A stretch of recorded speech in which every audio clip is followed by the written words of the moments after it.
Hello and welcome to the PFRS podcast. I'm your host, Eric Dahl, here with Matthew Konar. Hey, he is an architect on the East Coast, the least coast. Just kidding, man. Just kidding. We're weightlifting teammates, and he has a really cool story and a lot of history and a lot of life lessons. So tell us a little bit about yourself, Matthew. Where are you at? Where are you from? What's your profession? Totally. So first of all, totally, we're on the same team. Good old Attitude Nation with John North. I hear there is a little West Coast, East Coast thing going on. I saw at the last competition, you guys on the West Coast have your own little chats and stuff. So I don't know if you guys are plotting some stuff against us East Coast people. I'm going to do this. We don't talk on the East Coast. We just lift weights, but you guys can just chatter away. No. It's really just a bunch of shit talking. Shots fired to start off, right? Yeah. But I think that's kind of life, right? Like we just go around, we do our things, throw weights around, do incredible things, and and have life hit us, and then get back up and do it all over again, right? Yep. Exactly right.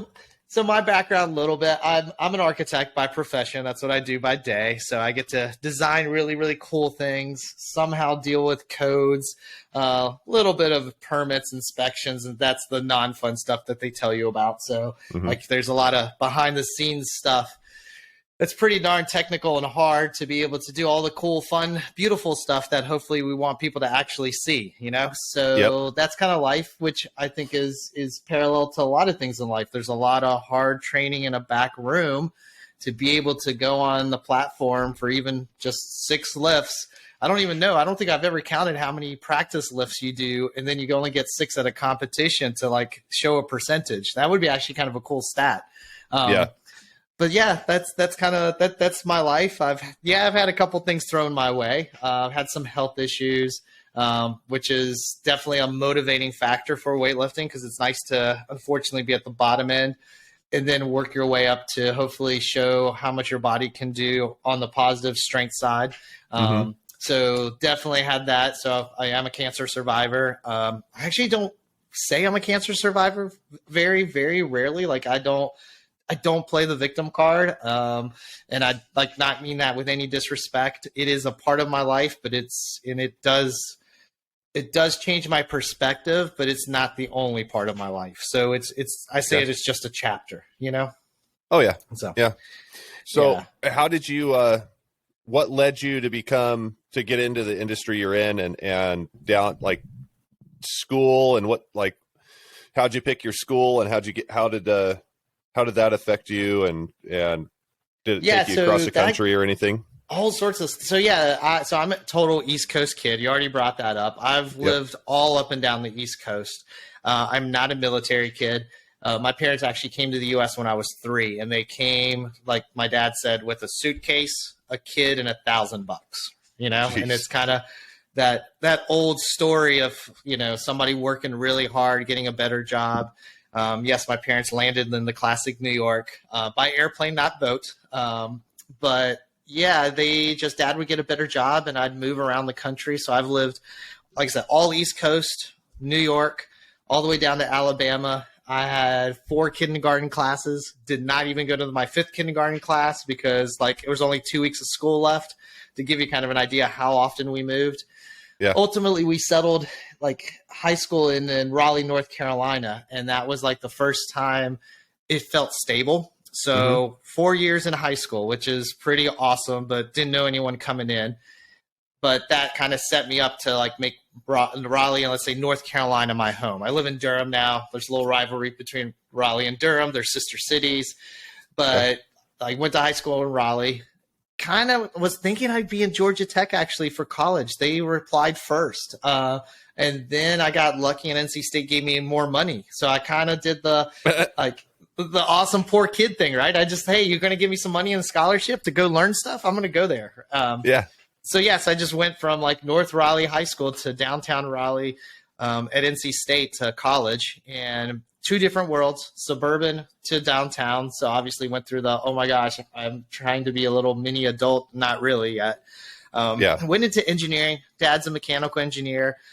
classic, listen to, what your dad is, Eastern European. So you kind of have this seniority / follow in your father's footsteps. I guess shadow is the best way to say it. Yeah. But I always drew as a kid. I always kind of played, always did a lot of like games. It's funny, I did an aptitude test, I think in sophomore year in high school, and it told me to be an architect, but I didn't even remember that until like after I graduated college. So it wasn't in my mind. I just did the dad thing. I'm gonna be like dad.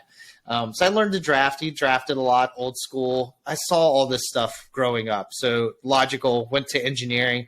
I did well, but there was just no passion. So it's a different mindset.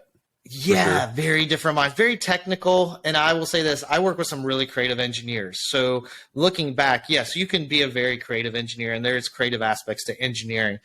It just wasn't the type of creativity I per se wanted. So I flipped out, didn't get a job coming out of college, and just applied to grad school, which I say flipped out is like, everybody, all my friends, everybody graduating is like, yay, time to, let's go buy a car. Let's go actually make some money. And I'm like, oh yeah, let's just continue to get poor. Right. Let's go to art school. Let's go something like engineering. You're going to make tens of thousands of dollars you're going to be an artist. A what? Oh my gosh. So I got picked on by good friends, but rightfully so, and enjoyed it. But yeah, then I went to architecture school and started finding my niche. And to be honest, like any art, there's so many different types of architecture.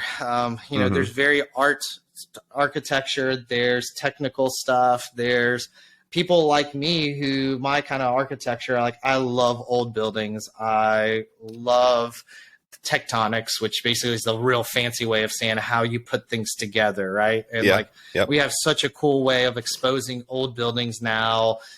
We've kind of lost the making of craft, but there's still craft inherent in old buildings that I think we're rediscovering in a really good way. So that's kind of my love. My love is old buildings. And then add to that is, Eastern European, Polish, always food on the table, big time food and beverage person. I always ate well. You guys know I'm weighing in way too much at competitions. Hey man, weightlifters don't cut. I don't care. Yeah, I kind of have hit the world total in 3 weight classes now, 73, 81, and 89. So there you go. John's kind of like, so you're lifting. I'm like, yeah, I have no idea. I got to decide. I should be 73. Let's be honest. It's just me being lazy and not trying to cut. But yeah, no, it's so food is always there. So we specialize in restaurants and food and beverage, and we've designed farms and coffee roasters and really kind of cool stuff. And a lot of it is in old buildings. Restaurant and bars love old buildings. So that summarizes my almost, let's say 40 plus years on this earth. There it is in a nutshell. So that's where I'm at. I'm an architect who has his own firm, specializes in food and bev, and love to work in downtowns here in North Carolina. And we're lucky that we also have some insane agriculture, insanely good chefs. And so right place, right time also, Absolutely. Yeah. We got some friends over there in Asheville. They just moved over there 3 years ago now. Yeah. But they absolutely loved it. Such a beer centric place. There's definitely They said it was the Portland of the East Coast. It is. There's a triangle in Asheville that's kind of like the beer triangle. There's good old Burial, Wicked Weed. I'm giving some shout outs to some brewers. Got to give some shout outs to Full Steam here in Durham too, if I'm shouting out other people. But because I was y'all come to Durham too. Asheville's awesome in the mountains. We're still. I think people know Raleigh and Durham has an insane food beverage scene. Asheville just has that total niche in beer there in the mountains. Absolutely. So that's awesome. So North Carolina, we're spoiled. We got just kind of this middle of the U.S. climate that just lets us grow really good stuff. And if you can grow good stuff, you can make really good stuff. Absolutely. Yeah. Absolutely. So how'd you find your way into weightlifting and CrossFit and whatnot? We talked about this last time, I know, but yeah, it's kind of I know It's kind of an interesting tale. It's a pretty straightforward but interesting tale. So I played soccer. Being a kid from Europe, that's what I grew up. I played tons and tons of soccer, and never played collegiate. Was kind of always on the fringe. And honestly, in college, like I tried out for varsity and then decided not to join simply because I looked at the schedule and was like, how in the world do you like do school and do this? And I look back, it's like, yeah, maybe I could have done it because school's always going to be there. Your younger years of running around may not, right? Yeah. So I kind of have a thought on athletes of like, yeah, if you're young, go do that stuff. So I was always a soccer player. So I was one of those people that like runs around for 90 minutes and like doesn't get tired. Yep. And I had a friend, and you guys probably know this person, so I'm gonna shout out a couple people. Christmas Abbott was a friend of mine. Okay. I knew her before she got into, let's say, before CrossFit. She was doing CrossFit, but not in a gym and didn't yet own her own gym. And I knew her from Raleigh, like just from the scenes in downtown Raleigh. She was a friend of mine. She worked in food and bev a little bit. I work in food and bev. We got to know each other. When she did her first gym, it was actually in a building that the company that I worked for owned. So I actually designed her first CrossFit gym in downtown that's awesome. Raleigh.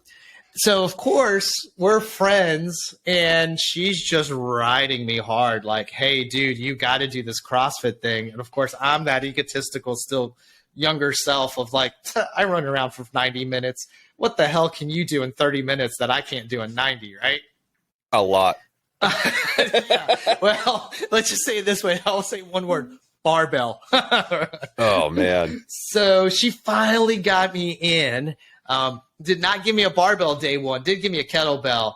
I'll tell you, in like 15 minutes, she kicked my ass like all over the place. And so I had to say it, like be real honest to her. I was like, wow, I can run around for 19 minutes or 90 minutes and you crush me in 15. There is something to this, right? Yeah. So give CrossFit total like cred on that intensity and that kind of stuff. So yeah, I jumped in and joined her gym, and next thing you know, I got to meet a barbell, and like that was really the first time I ever lifted. I mean, I took actually. It's funny. My senior year in high school, I kind of cheaped out a little bit. Took some fun classes. I took Art 1, which got me into grad school, and I actually took weightlifting while playing soccer in high school. So it's kind of funny, like to look back and like the things I just did for fun my last year in high school, I actually do in my life now. But yeah, so she introduced me to a barbell, and the story is pretty straightforward of like, I'm not the biggest guy. Like I mentioned, I should be 73 kilos. That's what, 162? Is that right? In pounds? Something like that. Yeah. Yeah. So when like, even like, you know, like what Matt Fraser's in the 190s, there are guys there in over 200s. Like you got like tall guys in the 200 pounds. Like, I mean, they're supposed to lift a damn lot more than you are. Right. Yeah. Yeah. So, but CrossFit doesn't care. Like, and she had that mentality because of the military. She was in the military a little bit, or associated with the military. I think she actually was doing civilian work with the military, but like closely associated. And the attitude in the gym was like, hey, there's this big rock right in front of you. That rock don't care. Like, so if you're a small guy, you're a big guy, you're a girl, you're nothing, like whoever you are, you've been here for 3 months, you've been doing CrossFit for 3 years. It don't matter. That rock literally don't care, you know? Yep. Which is kind of like kilos also. Kilos don't care. Like, you know, gravity don't care. Like, so it was awesome because I was pushed to try to keep up with people who are naturally kind of had a natural advantage, but also like were well ahead of me in CrossFit. Like I was not an early CrossFitter. Okay. And story's straightforward, simple. After about 2.5 years of CrossFit, at that time, we actually had 4 national lifters in the gym. And her and a couple other the coaches who are lifters kind of came over to me and just like, hey, by the way, what's your numbers right now? And I literally was like, here's what I'm clean and jerking. Here's kind of what I'm snatching. And then you also knew I was a master. I didn't even know there was a thing called masters at that time. I was already a masters when I first touched a barbell. There you go. So when we looked at the numbers, I was literally only a couple kilos off from a national total. Oh, wow. Yeah. So it was just a compliment to like their type of training, and honestly, very, very strong. I think like definitely on the good side. All the good things about CrossFit, that gym did. And, I didn't get injured. There's not any of that, like all that negativity that comes out there. When good people are doing good things happen. Well, so back then though, that they had the barbell was a core part of CrossFit. It isn't so much. Well, hasn't been for like the last 5 or 6 years so much, but it's starting to come back. I'm a barbell fan. I'm kind of a classic. The same thing with architecture. I kind of like some classic drafting. That's kind of like the old school stuff. Like, fine, do all the new stuff, but really know the basics well. And that gym did the same thing. Like, they wouldn't even let you in the gym until you did a month of fundamentals and learn the basic movements. And there was kind of this talk in the gym too of like, hey, we really shouldn't be putting much weight on the bar until about 3 months, until your body acclimates and really knows the motions. And like going to a gym and basically being put, it's not on pause, but mindfully respecting your body to know that these are new movements, to give 3 months for your body to just simply learn the movement.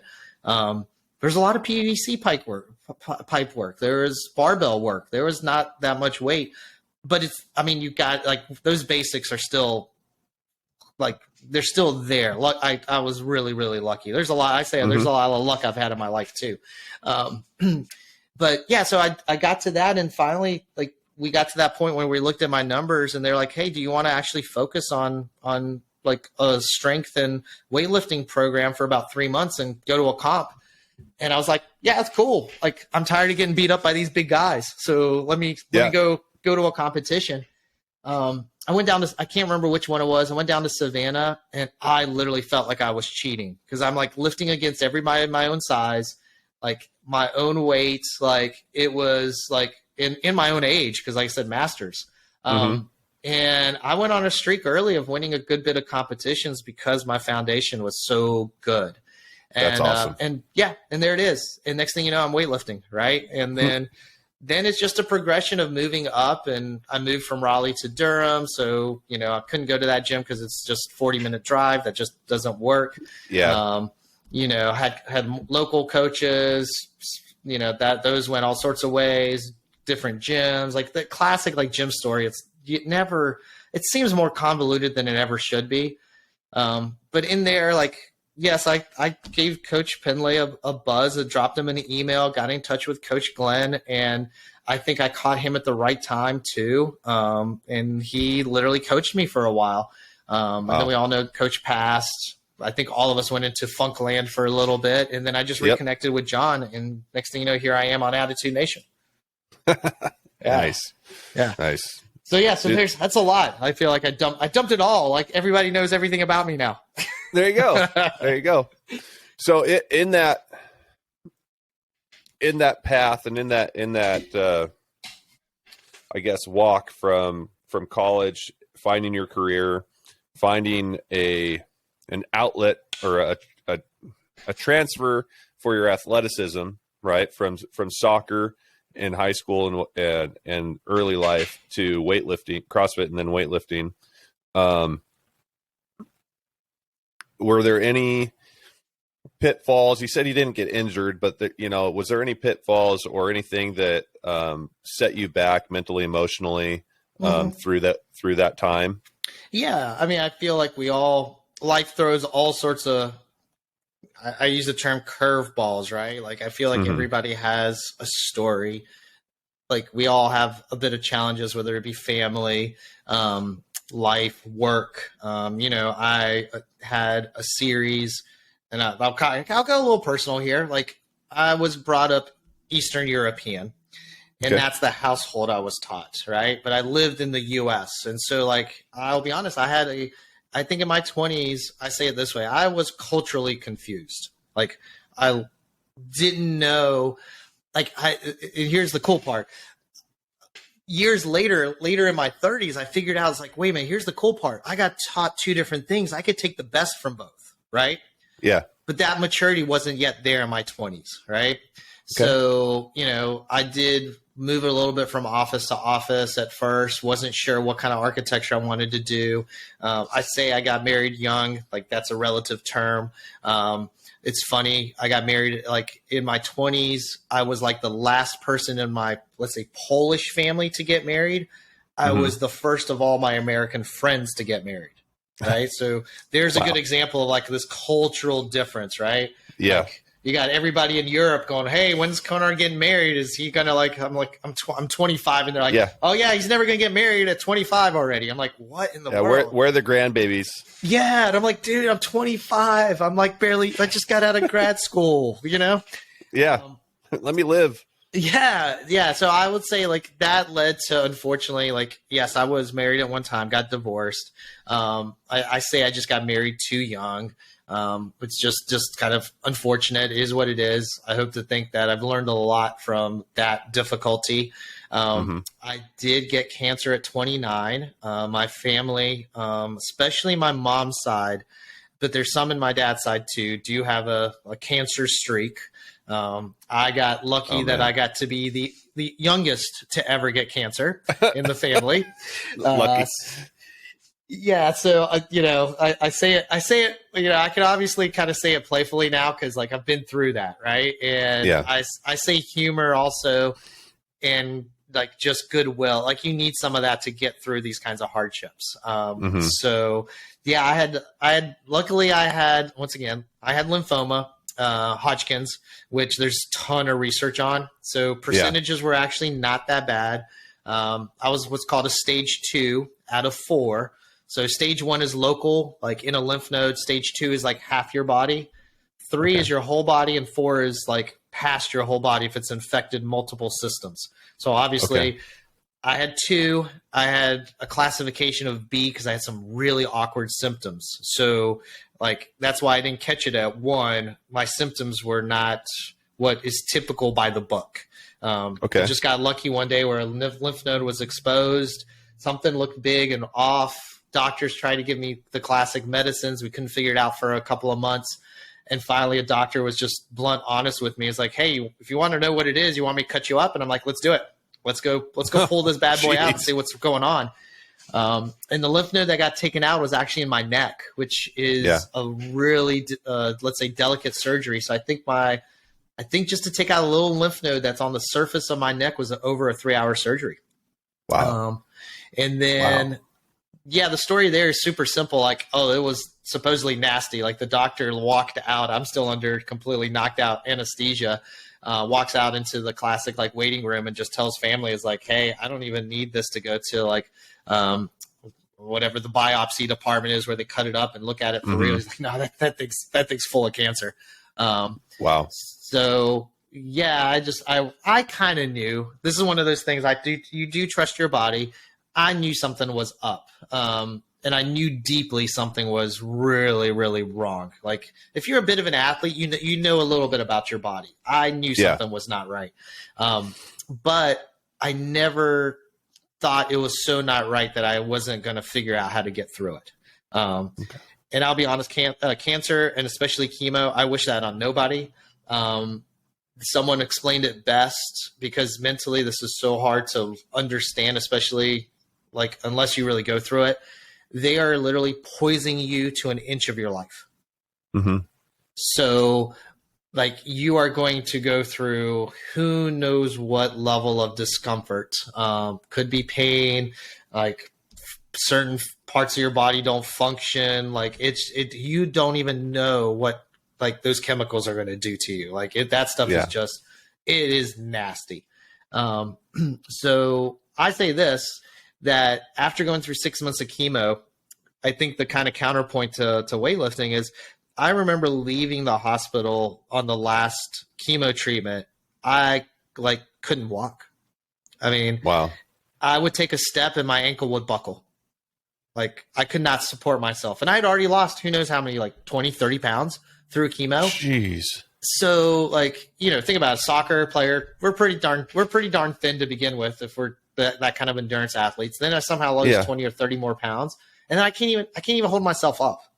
Yeah. You know? So there's definitely this little streak of me of like the counter argument of like, I've seen the rock bottom of a person not being able to hold themselves up. I want to do the opposite now. I want to show you how far I can go the other way. Yeah. How much can I now lift? And I think that's where Glenn and I really got along, because Glenn is always a good strength person, loves strength.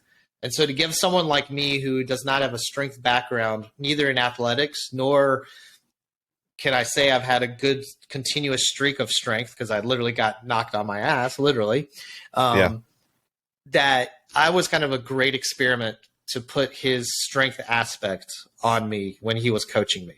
So that's kind of a cool, like I say, all these things are kind of tough parts and all that. Like, they're just real big lessons learned and challenges gone through that I hope to think at some level I've synthesized them, processed them, come to terms with them, and then learn to just be better. Yeah. Yeah. So at what point did you meet Glenn in your transition from or recovery from cancer? Was it like a few years or? Yeah, no, the cancer for me was like close to over 20 years ago, not quite 18 years ago. So if anybody doing math realizes I'm now 47. I had cancer at 29. So here's what's scary. I believe Glenn was like 47 or 48 when he got cancer. So like, he's literally literally this age. Right. Yeah. So there was a huge disconnect. There was like, our timing was nowhere close. And actually Glenn had no idea I had cancer until he got cancer. We chatted about it, Yeah. And I just told him, I said, hey, I'm just going to say it this simple. Like, I know your strength of character. All I want to do one day is, when you get through this, just shake your hand. Like, you and I can just wink at each other and say, we're survivors. Let's go. Yeah. And that's it. I think that's the coolest part about it. Everybody who knows Glenn, like he's a man of, it's not a man of, he could be. He totally is. If we get into like the numbers and counting, oh my God, you talk about like opening up.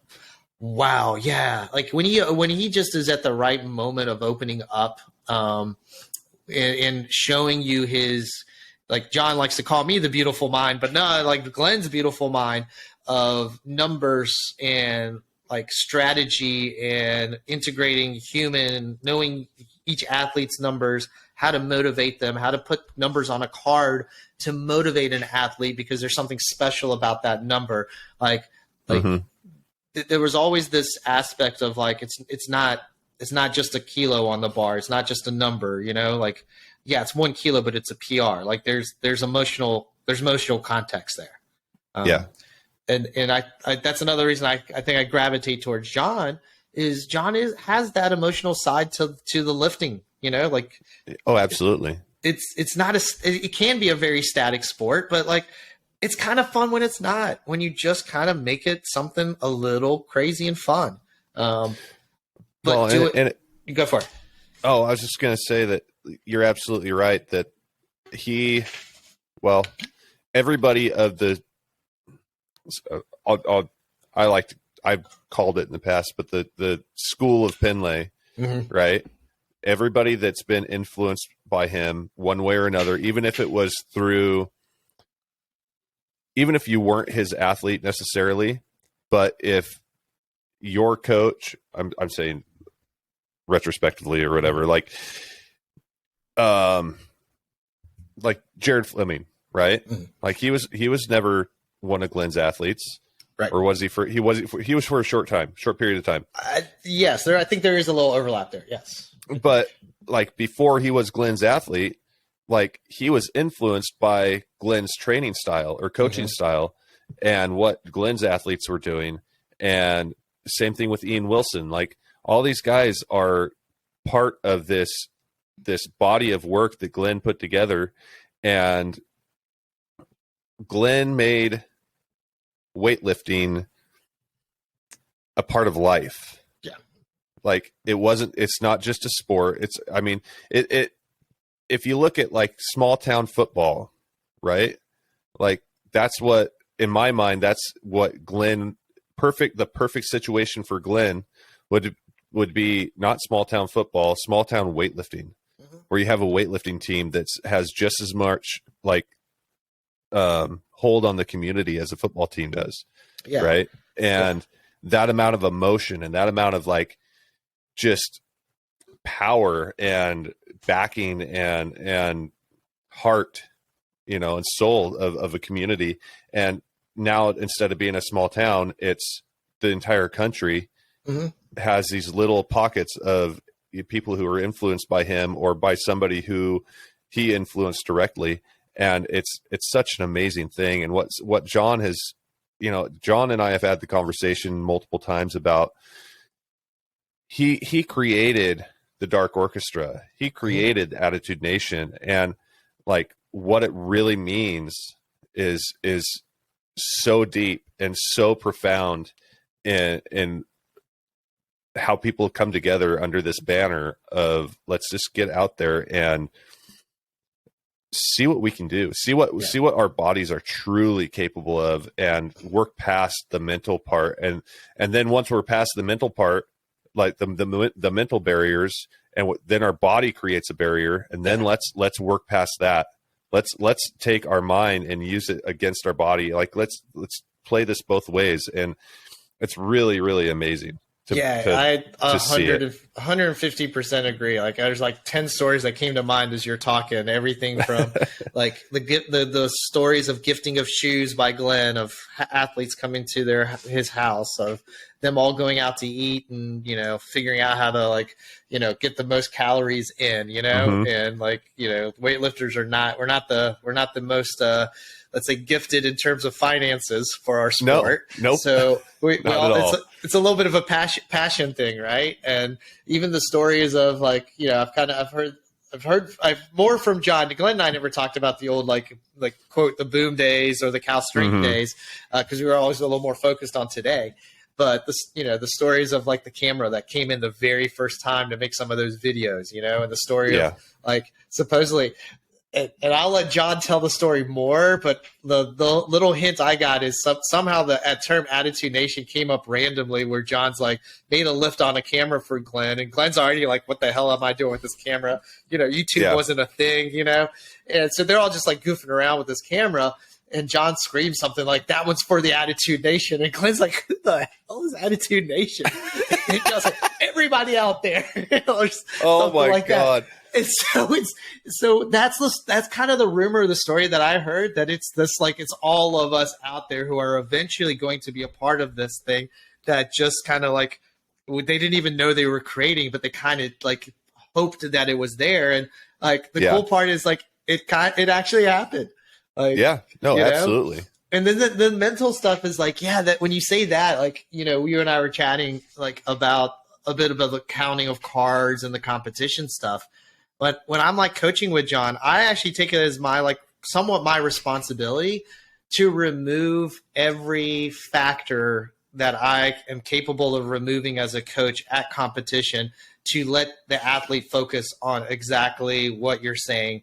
That is the lifts.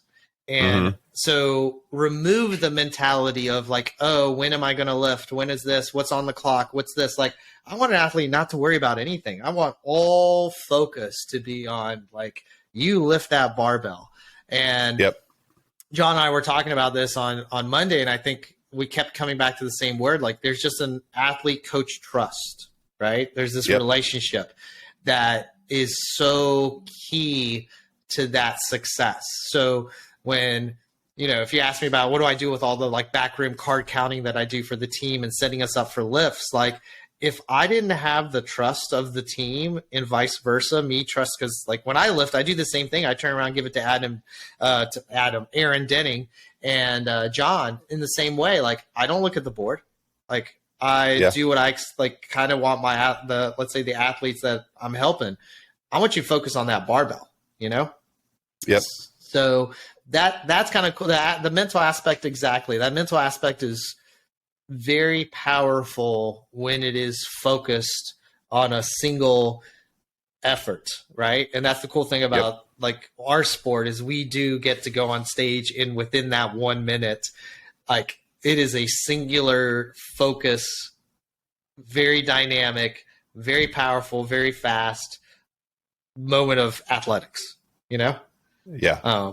So yeah, so your focus is just that intense. So like, yeah, the CrossFit sets you up for that intensity, you know, and then the hype that John brings sets you up. The training that we do gives you the confidence to move that kilo or two around on the bar to get you in a certain place at the competition, so that your warm up and your timing and your rest is kind of as much as we can kind of figure out maximized for each lifter, you know?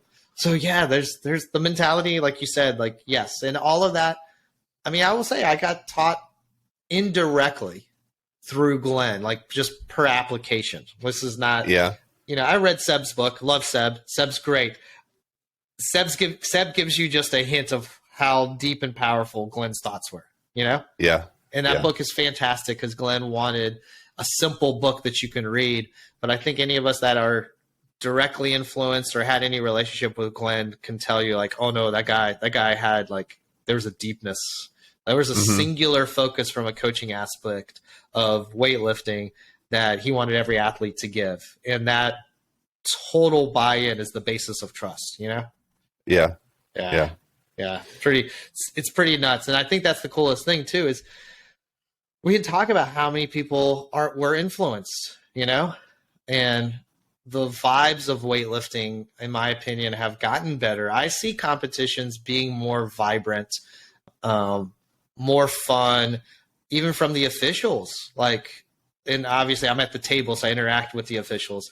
But I will say in the last couple of years, that aspect of fun and camaraderie, it's gotten across the whole sport of weightlifting from what I see. Definitely on the master's level. I see it on the senior level too.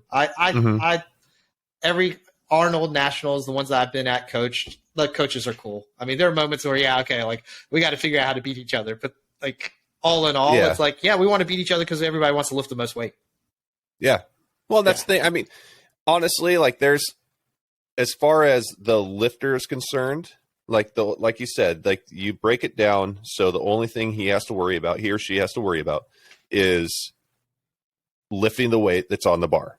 Like, and it not even like, and if the trust is there, right, and the confidence in their coach and their coaching staff is there, then they shouldn't even need to know what's on the bar. They just need to know that they did their warm-ups progression, and the weight that's out there is heavier than the last one that they just made, and they got to make it. Yeah. And it doesn't matter, like, if it's at nationals and you're in A session and you're close to the podium, like, you're going to know that the next, like, your next lift is either going to give you gold or give you silver, or give you gold, or you're not going to be on the podium at all. Like, that kind of situation, like, that's a little bit different, but still that trust is there, that all you need to know as the athlete is trust. And that weight is that weight, and there's no change in it, and it's either going to go overhead and you're going to stand it up, or you're not. You know?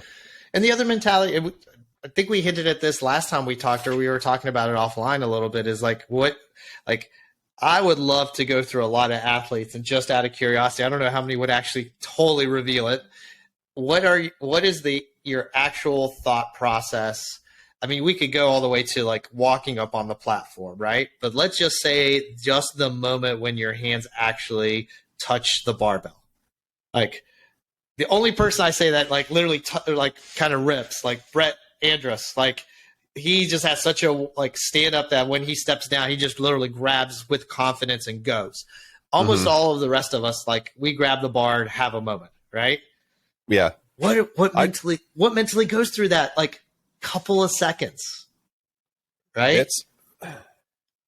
So I'm kind of curious. I'll throw the question at you. What do you like? What's your thought? I'll show you what I go through. I'm curious what you think about, like, that moment where your hands are on the bar but you haven't lifted yet. Let's see. This is going to be, so usually it has absolutely, like, it's not.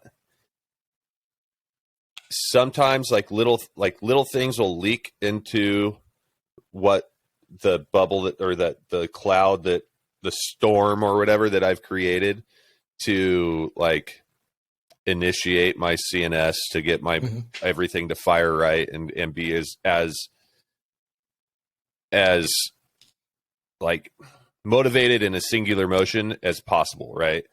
To just be completely tunnel visioned on making that lift and not thinking about the weight, not thinking about my form, not thinking about where my feet are, not thinking about how I'm gripping the bar or anything like that, or who's looking or where the judges are, or like trying to, like, you know, how we've, it's the mental aspect or the mental game of finding that one little thing that's going to put you over the edge of insanity. Right. And is the one thing that I think of that I it's different for everybody, right? But and you usually don't, it's like blowing your candles out on your birthday. You don't tell anybody. Right. You know, like that's why I said, like, if you want to share, like, because so I won't share what it is. It's just Matt and I talked about it a few episodes ago, but it was, so my old one, when John and I were still training together when he lived over here, it was Kyle Lee had told me, like, think about, like, you're holding on, like, have something in your memory that you're holding on to, and you're like on a bridge that's breaking, and that thing is something that you cannot let go of, but that's dangling over a ravine, and you're trying not to let go, and that's the spark or whatever. And so my daughter was taking swimming classes, and my whole family grew up on a lake, and so that the fear of her drowning and whatnot, like, that came into the forefront at that period of time. So I was like, okay, well, that will fits into, like, her being, like, just out of reach for me to save her. Yeah. And then there was also, like, to go along with that was a moment when we were driving to the gym where I don't even know what I said, but it just cracked her up, and she just had, like, you know how your kids laugh and it's like freaking bells ringing, and it's the most magical thing in the world. Oh, absolutely. Right? Yeah. So there was that tied with the fear of losing her in a way that there was no possible way for me to save her. And along with my biggest fear from, like, that's just genetic, is drowning. Just because we spent so much time on the water growing up, it was like 30 to 40% of the year was on the water. The rest of the time was playing baseball, playing football, like, or wrestling. Like, that was it.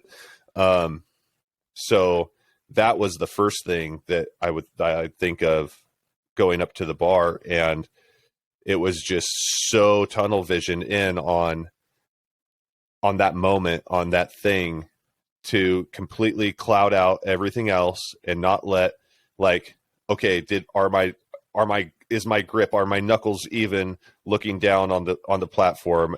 Are my feet even? Am I centered up on the bar? You know, is that judge staring at me funny? Or, you know, is my wife and daughter actually paying attention right now? Or do they know that? Are they proud of me? Like, just anything and everything, right? Did I miss in the back room? Right. That one thing is what I think of. And there's a weird thing that happens on my hand when I grip the bar, and if my palm, the skin on my palm folds over funny. Okay. What's weird, that little thing, if it happens, completely ruins my world. Like, everything's destroyed. So, like, when I'm gripping the bar, like, there is a process that I go through to make sure I grip the bar right. So I don't, like, but it's not like, it's kind of second nature. So it's not a thought necessarily that will, like, interrupt the other thing. But yeah, that's, like, the one thing that'll, like, whisper in there that'll fuck everything up. But that's it. And then there's, like, a breathing pattern that I do every single time. And that's it. Like, I don't think about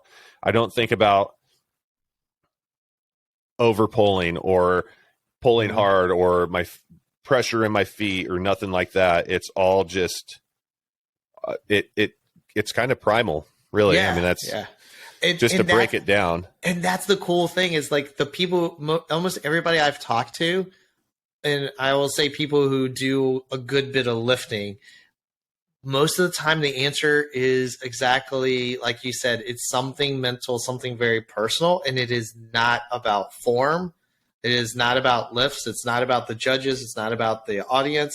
There's like, primal is a good word. You tap into something very personal, and it gets to the, like, why are you lifting? Like, why are you kind of here? Like, or what are you doing it for? Like I tend to say this: humans deep down inside, we're not selfish. We do want to do other people. Kids do want to please. Like we do want to be a community, right? So yeah, there is almost always some greater motivation in an individual sport. You know, there's the classic, like, you know, you want to live up to your dad's expectation, right? There's that's Absolutely. A classic one. You hear that one a lot, right? That one's there. There's no question that one's there.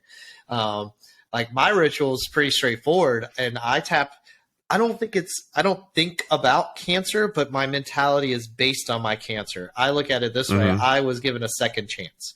And so my mental prep, the biggest thing when I'm pulling the bar is I think about, this is an opportunity in this moment to potentially be successful.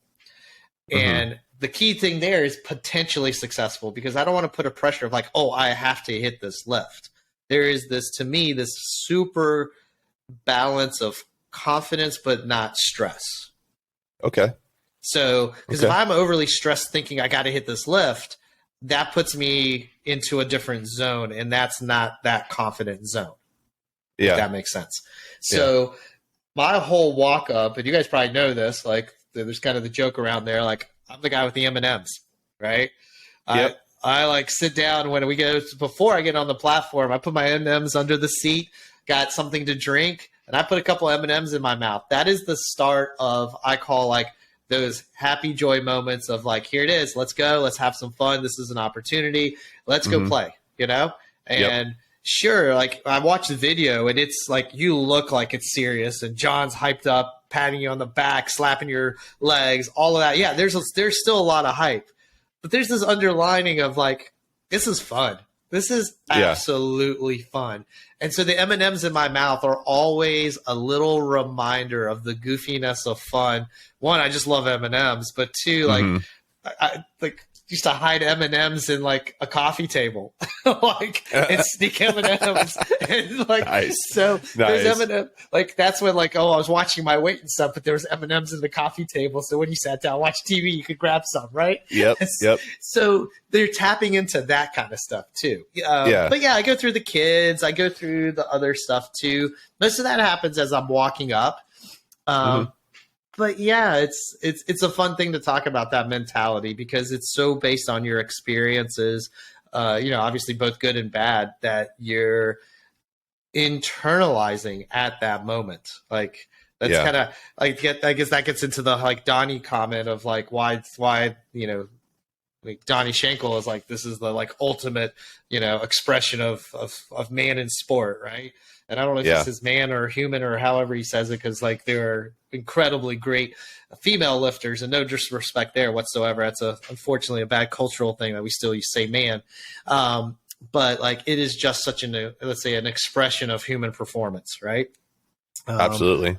And so, yeah, like that, to me, it's also a super expression of mental performance, of physical performance, of like, an expression of, especially at a master's level, of surviving, thriving, conquering all the challenges that life threw at us, right? Absolutely. Somehow we still found the time to train. We still found the time to travel, to do this thing that we know is good for our bodies. Like, I mean, kind of. I say kind of, but like, to be honest with you, I mean, I changed from like, ultimately to weightlifting from soccer, because there was a time I was doing CrossFit, weightlifting, and soccer at the same time. And I would play a game on a weekend, come injured, and miss like 2 or 3 days of lifting because I had like, you know, beat up shins and like twisted ankles and stuff. So, and no major injuries, but like you know, when I played high level senior amateur, like, you do not, like, you get your knocks and bruises. It takes a couple of days of recovery. Absolutely. So the hard part with soccer is like, you can't just jump into like right intensity the very next day with those knocks and bruises.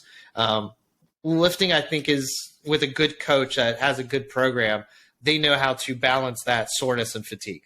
So you can continue to lift day after day, you know? Yeah. And that gets back into Glenn, that gets back into John of, I know I'm the best at a 4-day lifter. I know some of you guys go 6 days ham. Like, that's awesome. I'm jealous of you guys who can go 6 days. I can't do that anymore. I mean, I'll do it if my schedule aligns and it's not soccer season and I'm not coaching, then I can do I do 3 weeks of fives and 6s maybe. But yeah, no, I'm a 4 day.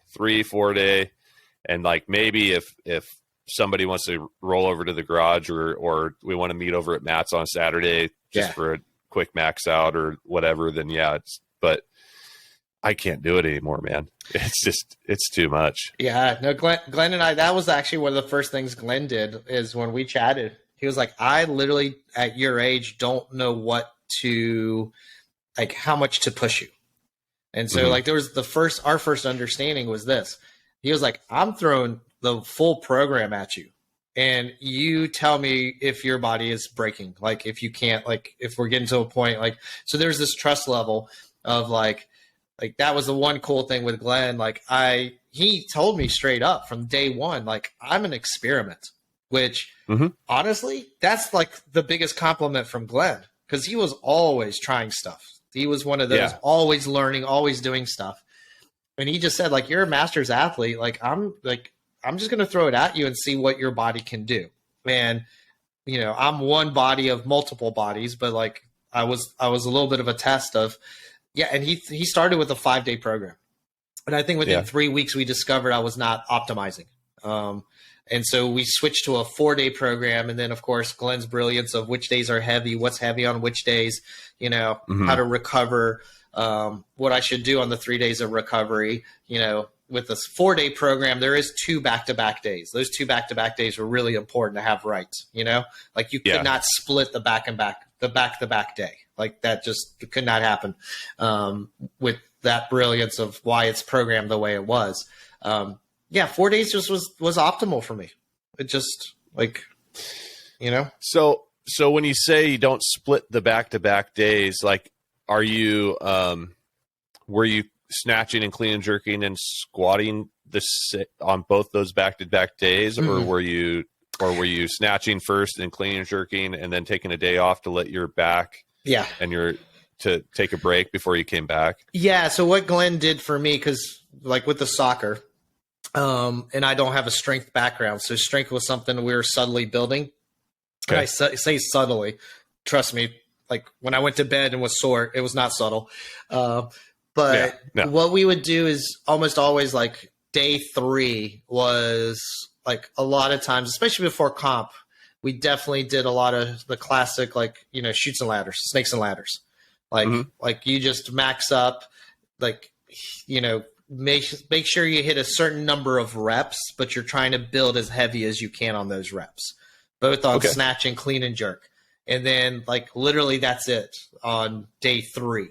And day 4 was the follow day. And day 4 is you go in and you squat super heavy. You press super heavy. He made me do classic pulls, deadlift or pulls, super heavy. And what else? I mean, we sometimes threw in bench, sometimes threw in pull-ups, but even pull-ups, it was max pull-ups, like dead hang pull-ups. So we're not talking any of that CrossFit kipping stuff. Oh, no. Yeah, we're talking real. You hang and you pull as much as you can. And when you're you literally can't pull yourself up, that's the only time you drop off the bar, And then you do rounds of that.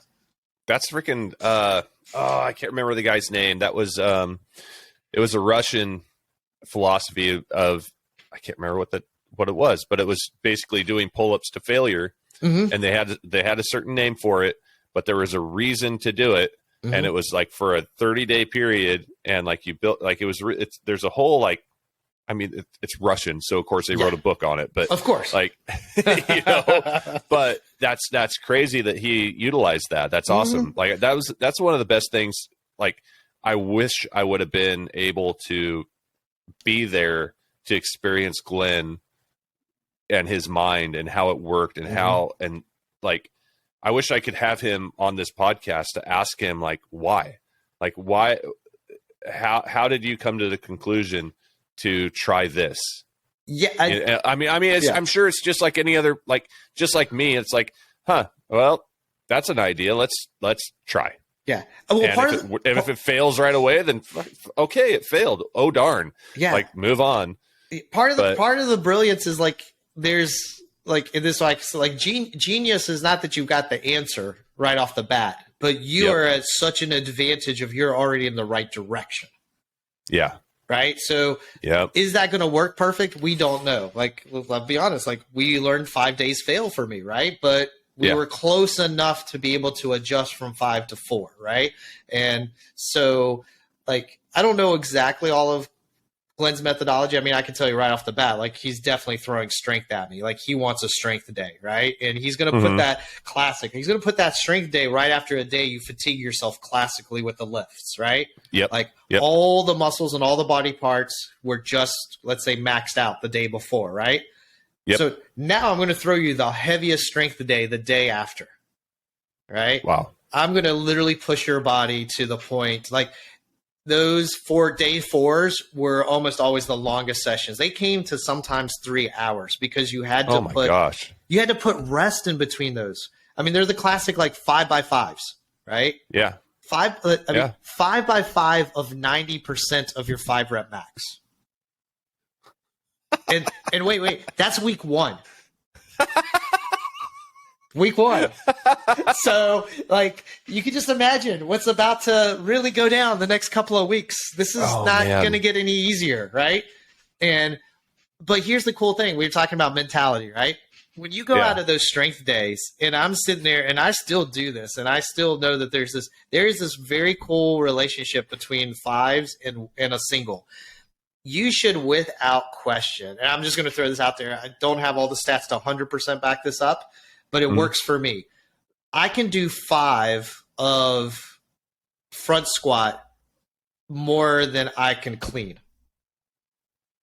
So if I can do that, then dude, all I got to do is catch it. I know I can stand it up. I can stand this thing up more than 5. I can stand this up 5 times. Yeah. Right? Easy.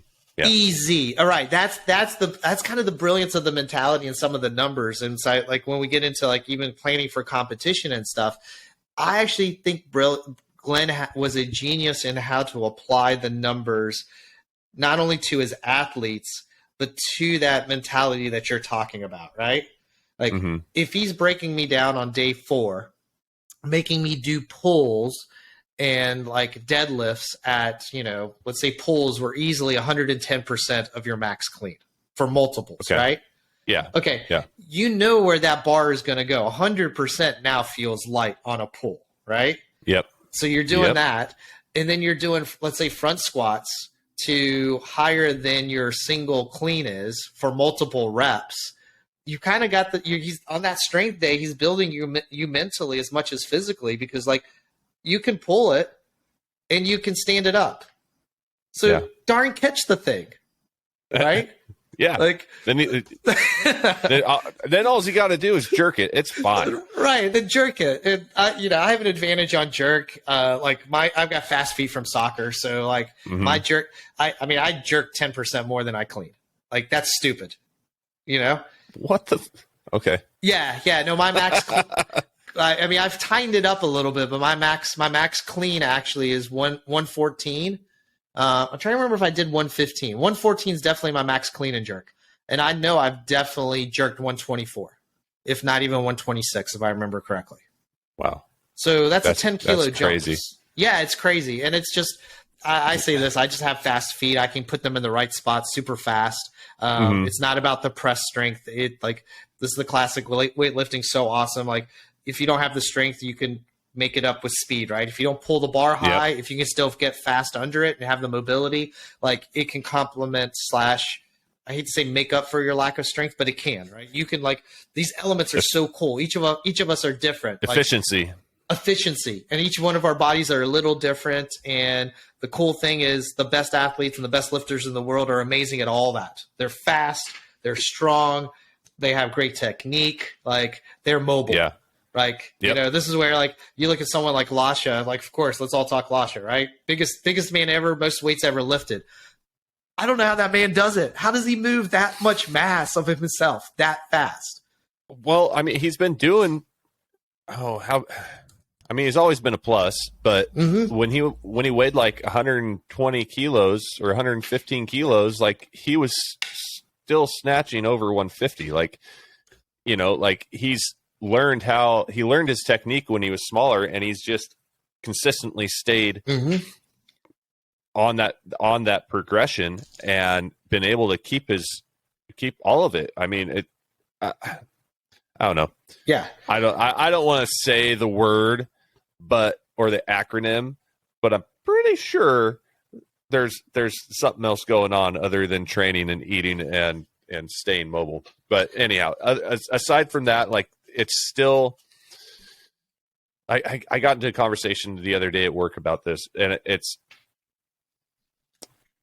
there's no way to replace the skill it takes to put that bar overhead into less than a centimeter of where it has to be as far as your center of gravity, right? Yeah. Your center plane of gravity, to be able to stand it up. And that accuracy only gets more important the heavier it gets. Agreed. And so to be able to do that with 225 kilos is unfreaking believable. And it does, like, that accuracy and that skill doesn't come from any addition of anything. Yeah. Right. I mean, watching the fact that Ilya was able to squat jerk over 140, like, I'm sorry. Like, yes, repetitions and recovery and being able to train more and all that bullshit, like, whatever. But that accuracy and that finite line, that razor's edge, what was it? What Donnie used to say, you got to be able to thread a needle and hit a rhino that's charging at you all at the same time, and all this, like, you know, crazy ass analogy. Sounds like Donnie. Yeah, like, but it's totally honest. Like, being able to hit a 104 mile an hour fastball. Like, Barry Bonds was on juice. Absolutely. So is Mark McGwire. But being able to make contact on a ball, on a freaking ball, that's slightly bigger than the bat you're swinging with, that's flying at you at 100 plus miles an hour, and hit it with the right trajectory to clear a fence 390 feet away. Like, sorry, like, it's just that accuracy, that skill, that muscle memory, like, it's next level. And like you said, these guys, like Nino Pizzolatto, like, that guy is fast. God, he's fast. Yeah. And accurate. Like, it's crazy. I'm trying to remember who I was watching. Like, every once in a while during work, I'll just throw on like a ESPN documentary or something, right? And they'll obviously go through the stories of the 30 by 30s and all that kind of stuff. And they've got so many of these series now, or like, anyway, I cannot remember which athlete. I'm pretty sure it was baseball. I'm 100% sure it's baseball. They were talking about exactly that, like, the ability to hit a ball, right? I mean, that obviously takes like coordination and vision, right?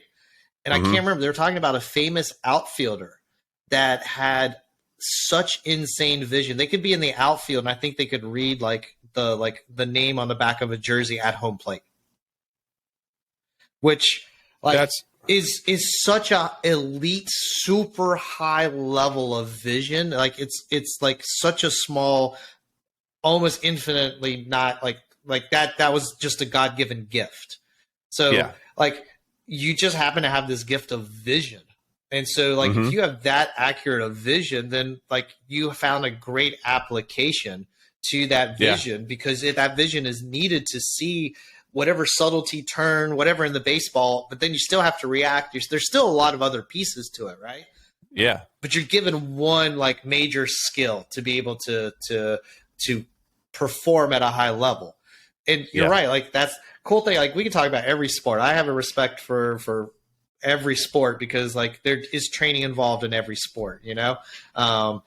like we could all like kind of make fun of golf, but like there's a mentality to golf. Absolutely. Right. Oh, don't even get me started on golf, dude. That it's the amount, again, the amount of just ridiculous skill to not put any like spin on the ball that's unwanted, right? To be able to put the correct amount of spin on the ball with any club in your bag at any time of the day and place that ball exactly where you want it within 5%.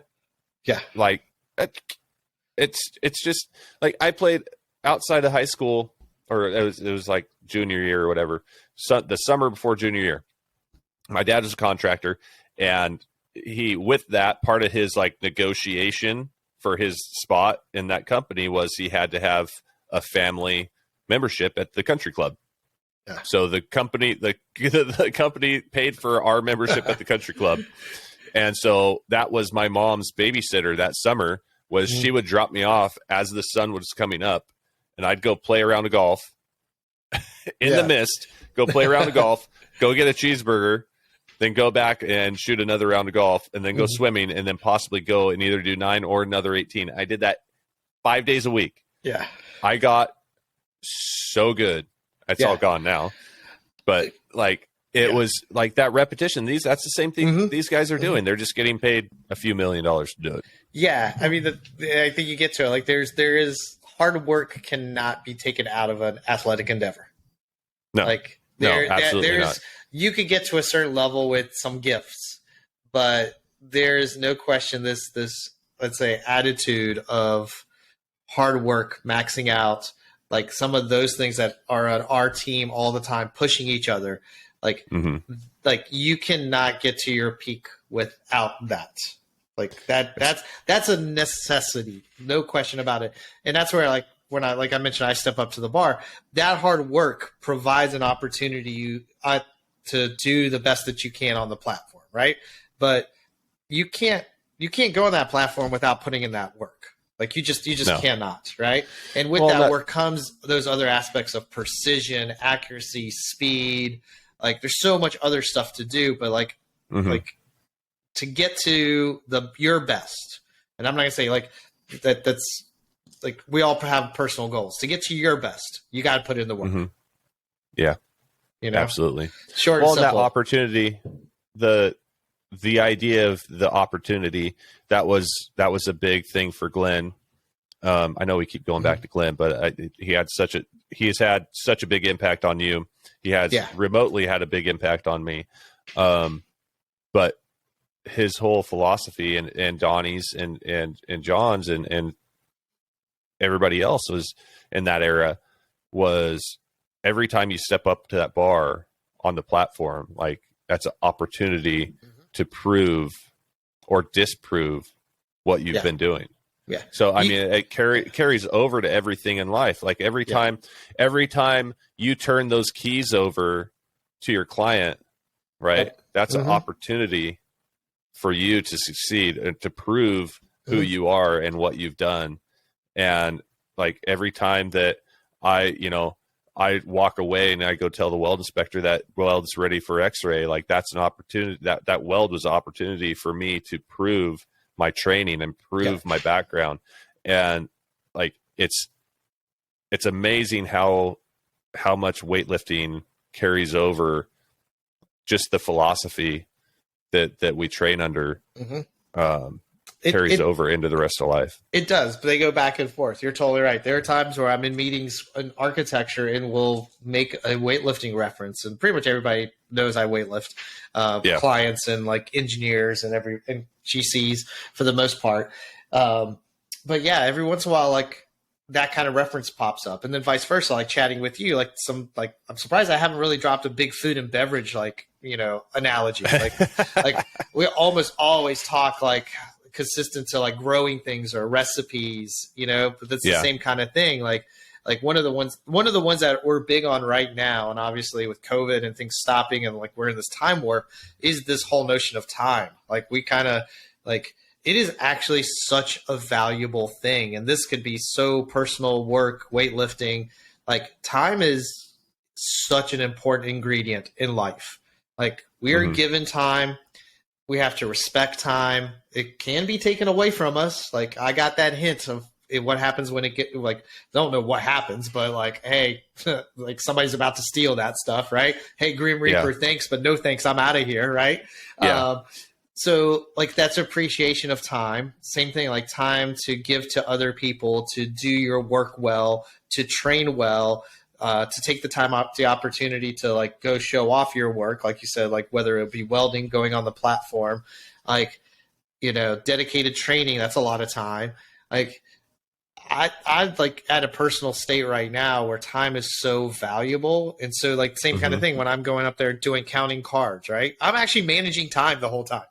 Like, oh, sounds that's kind of exactly funny. what you're doing. Yeah, I'm totally managing the time. But like, to me, it's not the time that's on the clock that I'm managing. I'm managing the fact that like someone like every one of our athletes has put in a godly huge amount of hours. And it's my job to protect their opportunity to get on that platform, to do the best that they can in the best scenario with a good amount of rest between lifts, or as timed of a warm up that you feel comfortable that like you're ready to go, like you're ready to have fun on that platform.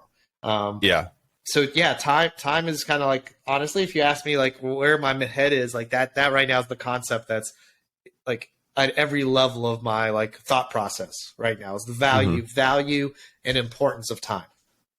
Yeah. No, that's amazing, man. So we're coming up on time. Speaking of time. Oh yeah. What a good transition, right? Wow. I know, right? Set that up. Inadvertently, but it works. That's right. That was not on the script. It just came out that way. Yeah. So I try to ask this question to everybody that I interview. So with you having gone through divorce and having gone through cancer, relatively at close to the same time period. How did you? Yeah, they were 5 years apart, and there's some relationships between there. Let's be honest, like, you know, going through cancer, having kids, deaths in family. There was a lot of stress in my late 20s, early 30s. Like, life hit hard, and you know, things happened. You know. Yeah. So, like I said before we hit record, the premise of this podcast and the idea is finding your path to success through failure and recovery. And I know through my personal experience with my divorce, my first marriage, and the fallout, mental and emotional fallout that happened within myself, and realizing what I needed to do for myself, and how I really truly need to look at the time that I had spent with that person. How did it hit you, and how did you cope with the emotional and mental aspects of it? Because I know it rocked me, and luckily I didn't have kids with that person, but you obviously have. How walk us through a little bit, going as deep as you like, in the fallout and the recovery, and like how you dealt with that, and how it's changed you, and obviously changed you for the better, and given you a new outlook on life. And so I mean, the first thing is obviously these kinds of, especially like divorce, cancer, health issues, very personal. I will say, like, you know, each of us have a story. We're probably going to be on different timetables, different responses. It's a very personal thing. So, I mean, my first kind of thing to anybody is, it's a test to trust yourself. You know, you do have to kind of dig deep and find what you're doing right and what you're doing wrong. And that's a tough honesty. It's not, I don't know if it's something It's kind of crazy. Like it's one of those things. I don't even know if you could describe or teach someone. Like you almost have to go through an experience to realize that this is kind of that's part of the process, right? Yeah. I look at it this way. My particulars, and I could kind of overlay some time. It's made sense for me to put things into context, and I say it this way, like, and I've hinted at it. I was culturally confused in my 20s is the best way to say it. I personally didn't know what I should be doing as an adult myself, much less giving it to somebody else, creating that dynamic, good relationship. Like, I'm amazed that takes a lot of effort, right? And if you don't quite have yourself yet figured out, like, it's amazing to be able to do it. So like people who are married 50 years, all that, like it's kind of an incredible thing. I totally like that. It's incredible because the amount of change each person individually goes through is tremendous. So like my case is, I did have kids, let's say late 20s, early 30s. I have two, one right before cancer, one after cancer. Like there was a chance that Jack would have never showed up. Like there was a definite possibility based on the drugs that I was given. So I came out kind of lucky on that end, I guess. So I look at it this way. I had 18 years of training of an Eastern European culture that has a very difficult history between world wars, communism. There's a lot of cultural things that my parents and I look back and it's like I totally understand their mentality of, physically having objects because things were taken away within my not far generations. My grandparents' generation had everything taken away from them. Like the country got bombed, they got displaced, they lost everything. So my parents I laugh at my dad that he keeps like every screw and like every part, every piece of an automobile, even though he's got a new part, he keeps the old one. Like that's a cultural thing that like there's an importance there. So I got trained in this way that is not always consistent with like what we have as opportunities now. We're living in a very much, let's say, happier, comfortable time, even though, yes, we have all this social stuff and stuff's coming up. And yes, there are still like issues in society we need to definitely deal with. Like, luckily we're not in wars and stuff. Right. So a lot of that stuff filtered it. I didn't realize as a kid until I became an adult and went through problems of like, hey, why was I taught these things? Are these things good? What's the baggage that I'm carrying? Like, and I hate to say baggage, but at first it feels like baggage because you're making mistakes. But then you realize like these are opportunities because I have been given the chance of seeing two different cultures. So I say it this way. When you put the timing over it, if I learned to be a certain person from a different culture over 18 years, it's kind of reasonable to think it takes 18 years to realize and untrain or to pick which are the best parts of it, right? So if I just do that math of 18 plus 18, that puts me at 36. Here's what's interesting. When you look at what I was doing at 36, I had also created challenges like a divorce. I got thrown having cancer within that. I got all these experiences in my early 30s, let's say by my early 30s, that I had to take some years to figure them out. And that's the nicest way to say it. Like, yes, like, did I go through depression? Maybe. I don't even know. Like, I just had to rebuild. That's the way I look at it. Yeah. It's like I just had to rebuild. And I started rebuilding in my late 30s. And the timing just kind of makes sense. Like, I just finally was given enough time to mature, enough situations to force me to mature, enough challenges to question me as a person, to me to really have to go deep and like, what are really my values? Not at a surface level, at a truly difficult level. Like, if you get your family, let's say family, kids taken away from you, you get your health taken away from you. Like, you have to search it. Like, what do I have left? Am I willing to rebuild? Like, can I do it? It's kind of cool that it actually, once you rebuild, it gives you the strength of confidence of like, hey, a lot of this stuff in the world that we complicate, like, it's a temporary situation. Like we can rebuild things better.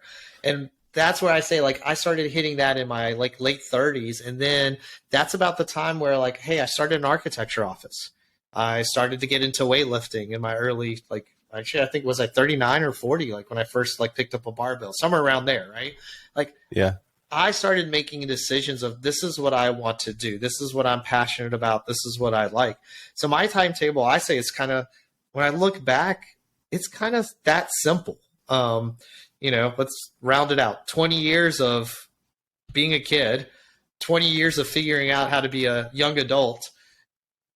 Now I get to go into my next 20 years of, hey, I think I kind of have a slight idea of which direction I want to head to as an adult, you know? Wow. So I say it's that simple. And that gets into that. Like, I'm lucky to say I've been given the opportunity to go through this process as a human being, to apply it to architecture, to apply it to weightlifting, to kind of, you know, my thoughts on architecture is I just want to leave, this is going to sound kind of generic, I want to leave the world a better place. I want to design cool things that people enjoy. I'm not an architect that walks into a place and go, oh, cool, look at all the cool things I designed. I actually look at all the people that are enjoying the things that I designed, that are having great meals, that are creating a memory of, like, anything from a first date to an anniversary to hanging out with friends, playing games. Like, I get to make spaces where these cool memories happen. Like, that's the legacy I want to leave as an architect, is a better city, better memories. Like, I just create the environments and the physical space for those things to happen for people, right? Yeah. I kind of look at weightlifting the same way as, like, and this is the Glenn thing and the John thing of, like, I just want to see how far I can take it. Yeah. Like, that's it. Like, how far can how much is the most weight can I do? And I'll be honest, I've told John this, like, because of work, COVID, those struggles that I've had the last couple of years, I have not optimized my training. There's no question. I'm straight up honest about it. I have maintained. I don't want to step backwards, but, like, same thing with weight. Yes, I need to go on a weight cut. There are things I know I need to focus on. I know the dedication that those things need and the time. I don't want to half-ass any of those. So they will come one at a time. And I think that's the understanding John and I have, is like, hey, I will show up at a competition. I will weigh in at, right now, kind of where I weigh in. Yes, I'd love to weigh in less, but I'm going to weigh in. I'm going to lift some weights, and then I'm going to focus on the team. I'm going to contribute with everything I've got in every way that I can. And not all of that, like, have I personally optimized, but that does not take away from what I want to still give to other people. If I'm not giving in weightlifting, you know, and I kind of ghost on Facebook on the team, you guys probably are trusting that I'm literally giving to my community here, both in architecture, my clients, my family, and you're doing this too. Like, you know, multiple people on our team, like, we have to balance family. We definitely give to family. So if we're not just training, we're giving passionately to a lot of other things. So I think my life story and my survival is just simply, it's, you know, super simple. Like, you do have to go deep and find out what it is that you're passionate for, and then just go all in, move that mountain, you know, and don't worry about moving 10 mountains, like, one at a time. Like, one at a time. One at a time. That is really a hard thing to learn. Like, I overcommitted. I still kind of overcommit. Like, I go to bed sometimes going, God, I didn't do all this stuff. Like, nah, like, here's what I did do to set up the good tomorrow. Right. That gets you to tomorrow. There's a book. Oh my gosh, I have it somewhere on my desk. I'd show it to you. It's a ad guy, like a graphic designer, who basically said, hey, I don't believe in people for what they are now. I believe in people for what they envision themselves to be later. Okay. And so I agree with that. Like, the real power of someone is not, because we all get different circumstances. We all have a different start point. So we should never judge it like, oh, did you go to this school or that school? Like, there's a lot of things that person may not have had opportunities. So it's not per se where you are. Where are you going? That's going to show somebody's, like, true character. What are you trying to achieve? What are you going, like, and are you motivated to get there? those are the people I want to surround myself by, you know? Wow. That's so cool. So anyway, so there it is. Amen. There's my life story. I'm gonna try to stick to it. Like, no, we can check in to see if it's working. Yeah, no, it was great. Actually, our first conversation, even though like the audio ended up being crap because of technical difficulties and whatnot, but this turned out really, really well. I'm honored that you came on my show, and it's an honor to be on the same team with you and get to experience your passion and your memories with Glenn and just how you put that out into the world, and how you share your view and your life with everybody else. And people are lucky enough to go into a restaurant, go into a space where you've put your heart and soul into and experience it. So, oh yeah, no, I love you guys. I'm honored back to be a part of you guys. Like, it's like I say, like my life, I've had some challenges, but man, I've had some really good, lucky situations where I've met great people, hung out with great people, been on and am on good teams. Like luck. Yes. Luck. I've been very, very lucky. And trust me, I'm going to put it out there.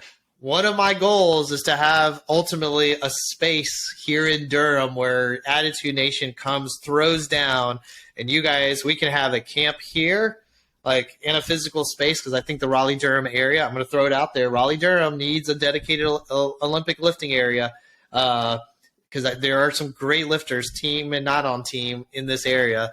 Like, we have a community here that really could use it. And then, you know what? We get to old school go out and eat at some of these great places. So like, you guys are going to fuel up and move kilos. And like, that would be an ultimate. It's probably years away, but man, that is where one of the things I'm headed towards.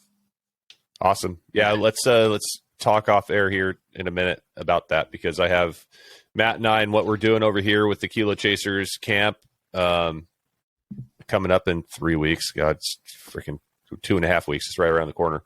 Anyhow, what we're doing is basically that we're setting up a space, and I want that just like everything else. Like, it's a movement, and I don't want it to be just us. Like, I want everybody to be able to take advantage of this and take notes. And if I could write a book on how we did it, and that's kind of what the podcast, like we're talking about what we're doing. So other people that are listening, they can take it and run with it. Like, if you guys over there want to do it, if Rod and Llama down in at Freedom want to do it and say, hey, let's rent a badass house and everybody kick down a decent sum of money and have an all-inclusive, long weekend or a full week weightlifting camp. That kind of shit needs to happen. It does. I'm bummed I'm not heading up to your way, but I'd actually had to look at the schedule between work and John asking me to be at more competitions than just the ones I'm lifting at, and it's I looked at my schedule. I'm like, oh, whoa, this is a lot. It's a lot. And then the fact that they put finals and Masters Worlds on top of each other.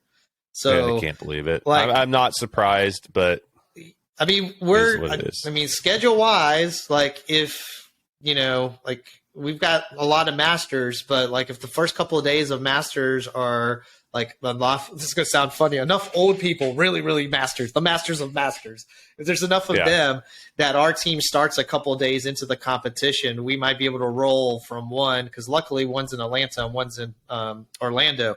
So we could roll from one to the other. But we're like literally like, we're just hoping like the time works out that like our athletes get done at AO finals, and man, we could roll and make it to our first athlete down in Orlando. If not, we're going to have to split for a second. We're going to figure this out. But when I looked at it, I was like, man, that's a lot of like, this coaching thing that's a lot of time, going back to time. I got to put that into my time now, Yeah. So no, absolutely. Well, thanks, Matt. And, we're going to talk off air. So thanks for coming on. And do you have anything to plug? Anything coming up on your end of thing? Any restaurants you just finished to tell people they need to go and check out? And Yeah, I'll say this. Like, we've got a couple really good restaurants. And I'll throw it out there. Like, there's the food truck culture. There's a lot of cities with food trucks. Durham is known as a food truck culture. We've got an homage to food trucks coming up. Hopefully, I'm going to say within the next year, definitely. But like, it's a much needed homage. That's going to be like right so now. Cool. Like, I'm definitely an artistic. I have to keep quiet on this. Very high art project. I'm really excited about that one too. But for the community, yeah, there's gonna be some food truck action happening around here. Let's say. Hell yeah. Yeah. All right. Well, Cool. guys, listening, keep an eye out, Durham, North Carolina, and check out the food and drinks over there. We'll talk to you later. Yep. See Bye. y'all.